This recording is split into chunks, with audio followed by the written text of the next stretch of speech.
Many people, after they've been in a couple for some time, will privately admit that they are, in many ways, frustrated and disappointed by the person they've chosen to share their lives with. If pressed for details, they will have no difficulty coming up with a list. Their partner, they might complain, is too loyal to their irritating family, or doesn't share their views on the layout of the living room, or never wants to go on camping holidays, or plays tennis every Wednesday evening no matter what, or doesn't like Moroccan food, or doesn't share their enthusiasm for 19th century Russian novels, or has a habit of adding actually to every second sentence when it's actually redundant. As the list gets longer, they sigh. They still love their partner and they long to be happy together. It's just that it seems impossibly complicated to make this relationship work. What's driving the frustration is not that they've sadly fallen for an idiot as a mate. It's rather that we have all inherited needlessly complicated ideas of what a relationship is supposed to be for. If you're dating someone, how long do you think it takes for you to know that this person is the one? 3 years. Just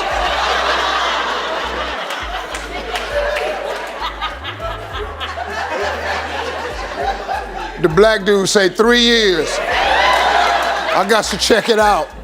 I can't rush into nothing, Steve. I've been married before. I need 3 years. Well, most married people said, this is a study, that it takes 172 days for you to determine if you wanted to marry the person you're dating. 172 days. It's almost 6 months. I'm gonna tell you something, ladies. What I'm about to tell you is something about men. This is how men know she's the one. That's some simple stuff. You know, like if it takes you to introduce you to his mama, that's a good sign. If you never meet his mama, you ain't the one. If you've been dating more than a year and you ain't met this man's mama, you're not the one. It all boils around the same thing.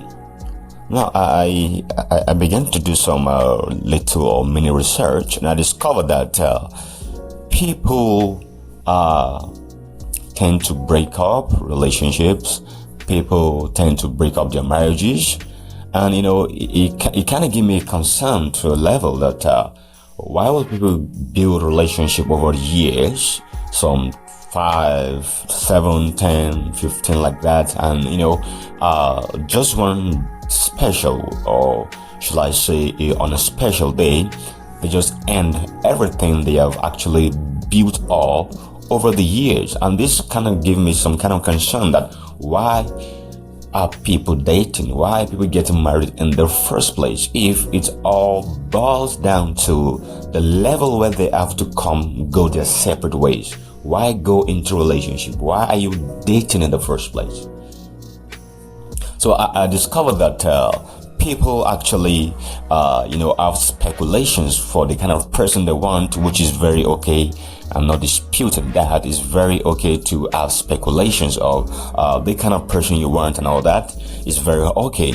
But when it goes to finding out the kind of speculations you want, some persons actually don't know the kind of speculation that you want, or should I say, the speculations they ought to look out for is not the speculation they are really looking out for. Where's Brett? Right here. I'm right here. Hi, Steve. Thank you for having us, and thank you for having all of them, for sure. Okay, you have a question? So a few years ago, I was in a relationship for about 2 years, and I really thought I saw a future with this guy, but talking about it was totally off limits. I remember one time we were at a restaurant and we were sitting next to this amazing family, and I just commented on how cute they were and just generally brought up the idea of marriage. After that, his entire demeanor changed and he got really, really quiet. I know. And then another time we were walking past a jewelry store and I just kind of pointed out a ring that I like. After that, the day was ruined. I said a ring. But the final straw came when we were at a friend's wedding, and of course I caught the bouquet of flowers. But after that, he demanded that we leave, like right then and there, he demanded we had to go. So I guess I'm just wondering, why do men avoid the topic of marriage unless it's forced onto them? Okay, this is what we did, ladies. Before the show, we had our 2,000 guys answer a survey filled with these types of burning questions from women. So we asked, why do men avoid the talk of marriage unless it's forced? So is it A, women? Now, sometimes it can be cute to be bossy, but when you're a control freak, it can wear anybody out. In the first place, it is expected that you both have dated to get to know each other to some extent. Now, if you didn't like what you saw at the time of dating, you shouldn't have proceeded to get into a relationship at all. But since you're in the relationship, it is expected that you do like the person and who the person is. So if you're trying to change your partner and make them into another you, well, it may not be exactly pretty. They're going to resist, and it's going to come biting you in the end.